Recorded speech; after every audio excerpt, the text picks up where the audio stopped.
ने हमें बताया था सर इंस्टेंटेनियस वेलोसिटी के बारे में। इसी तरीके से एक एक्सेलरेशन और है दोस्तों, उसको प्यार से कहते हैं इंस्टेंटेनियस एक्सेलरेशन। कि अगर बॉडी, देखो एक्सेलरेशन का मतलब वेलोसिटी तो चेंज होगी, ठीक है। हर छोटे छोटे इंटरवल पे बॉडी की वेलोसिटी अगर चेंज हो रही है तो कैसा एक्सेलरेशन कहलाएगा? इंस्टेंटेनियस एक्सेलरेशन कहलाएगा। अभी मैं इसकी डिटेल में नहीं जा रहा हूँ, लफ्ज़ इंस्टेंटेनियस की वो मैंने वेलोसिटी में आपको पढ़ा दिया था, ठीक हो गया, सही है। तो लिखें, डेफिनेशन लिखें। If the velocity of a body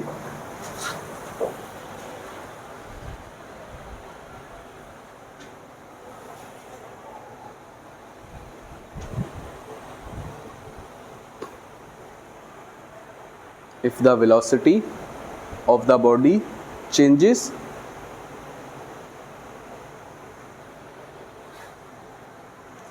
if the velocity of the body changes in a very short interval of time, if the velocity of the body changes in a very short interval of time, bracket में साथ में लिख सकते हैं उस short interval of time के लिए, limit del t tends to zero, ठीक है, limit del t tends to zero is known as instantaneous acceleration in a very short interval of time. Time limit del t tends to 0, then the acceleration produced in the body is known as, ठीक है, जो पहले लिखा वो भी ठीक है भाई, कुछ भी कह सकते हो, कोई मसला नहीं है। then the acceleration produced in the body is known as instantaneous acceleration, ठीक हो गया। तो दोस्तों हम इसका फार्मूला भी लिख सकते हैं।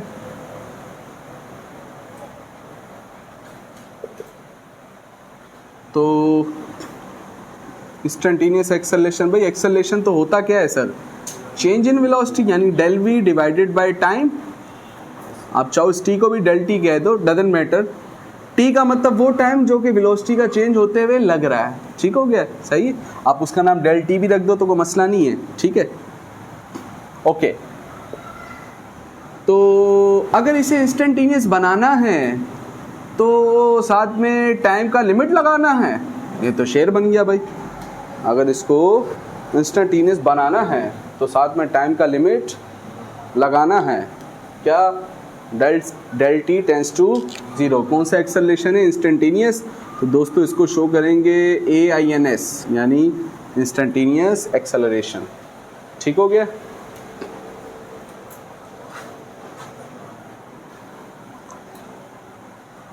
और जो लास्ट वन है दोस्तों वो कहलाता है एवरेज एक्सेलरेशन। तो एवरेज की पूरी साइंस जो सर आपने हमें समझाई थी उसके मुताबिक जो हमने सीखा था वो ये था कि एवरेज में ऊपर भी टोटल जैसी चीज़ आती है और नीचे भी, इसमें तो कोई शक की बात, ऊपर वाली चीज़ का टोटल और नीचे जब डिवाइड करते हैं तो जो आता है उसे क्या कहते हैं? एवरेज कहते हैं। क्या ख्याल है? तो दोस्तों एक्सेलरेशन के लिए क्या होना ज़रूरी? लफ्ज़ एक्सेलरेशन जहाँ आ जाए, वेलोसिटी का चेंज, तो ये तो दोस्तों फार्मूले में ऊपर चेंज इन वेलोसिटी है, तो अगर आप टोटल वेलोसिटी लिखोगे तो बात गलत हो जाएगी। क्यों? इसलिए सर क्योंकि एक्सेलरेशन में क्या होना ज़रूरी है, तो इसलिए ऊपर लिखेंगे दोस्तों total change of velocity. Total, इसकी एक छोटी सी मिसाल भी अभी मैं देता हूँ, डिवाइडेड बाय, आदमी सी बात, इस टोटल चेंज को होते हुए कुछ ना कुछ जो टाइम लगेगा उस टाइम का नाम क्या रख दिया हमने? The total time they is known as कौन सा acceleration? Average acceleration.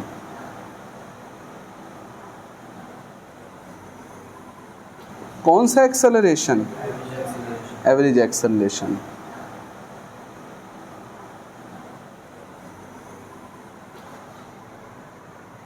Average acceleration कहलाएगा।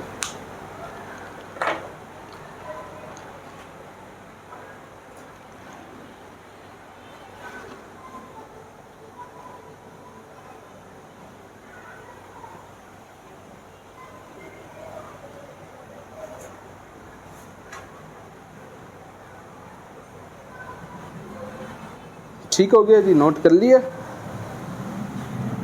चलें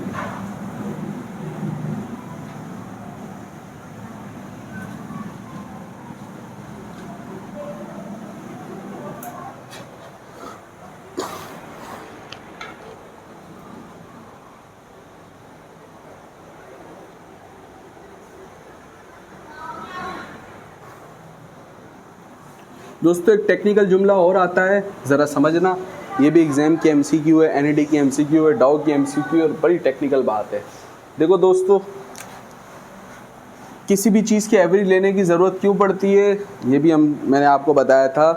एवरेज के अलावा जब चीज़ों को देखते हैं तो चीज़ अलग अलग दिखती है, लेकिन जब उसका क्या ले लें तो वो सारी चीज़ें आपस में क्वांटिटीज़ क्या हो जाती हैं, बराबर क्या हो जाती हैं। पहले मुझे ये बताओ, AINS का मतलब क्या है, कौन सा एक्सेलरेशन? बड़ी टेक्निकल बात होने लगी है। हाँ, ये एग्जाम की एमसीक्यू है। AINS का मतलब इंस्टेंटेनियस एक्सेलरेशन, यानी हर छोटे छोटे इंटरवल पे देखा गया एक्सेलरेशन, हर छोटे छोटे इंटरवल पे देखा गया एक्सेलरेशन। और लाजमी सी बात है सर, चेंज हो रहा है। इंस्टेंटेनियस एक्सेलरेशन मतलब अगर बॉडी की वेलोसिटी हर छोटे छोटे इंटरवल में चेंज हो रही है, ठीक है, सही है। तो खैर, इंस्टेंटेनियस एक्सेलरेशन एक छोटे इंटरवल पे हम देख रहे हैं, ठीक हो गया, सही है। अगर इंस्टेंटेनियस एक्सेलरेशन को बराबर कर दें, कौन से एक्सेलरेशन के?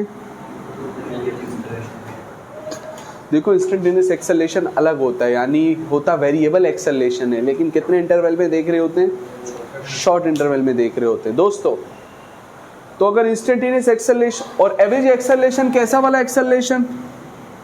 भाई कांस्टेंट वाला ना, क्योंकि जब एवरेज लेते हैं, जब हम क्या ले लेते हैं तो चीज़ें आपस में क्या हो जाती हैं, बराबर हो जाती हैं। तो एवरेज एक्सेलरेशन कैसा एक्सेलरेशन? इंस्टेंटेनियस कैसा एक्सेलरेशन?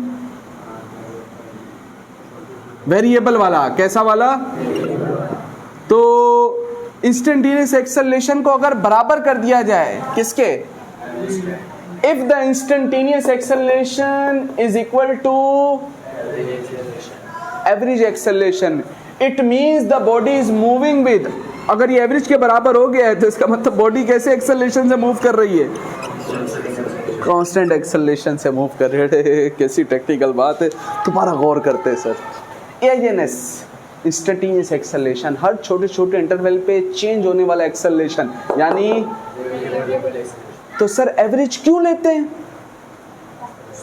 सीधे बराबर हो जाए। एवरेज किस लिए लेते हैं? तो ये जो इंस्टेंटेनियस वेरिएबल एक्सेलरेशन है, इसका क्या बनाया हमने? एवरेज। क्या बनाया? तो अब एवरेज है, तो अब सारी जो बीच में चीजें थी वो आपस में क्या हो गई है, बराबर, ठीक है। तो जब बराबर हो गई हैं, अगर आप इंस्टेंटेनियस एक्सेलरेशन को बराबर कर दें किसके, तो असल में जब चीजें बराबर हो गई तो अब ये कौन सा एक्सेलरेशन बन गया? तो वही इंस्टेंटेनियस एक्सेलरेशन अब क्या बन गया?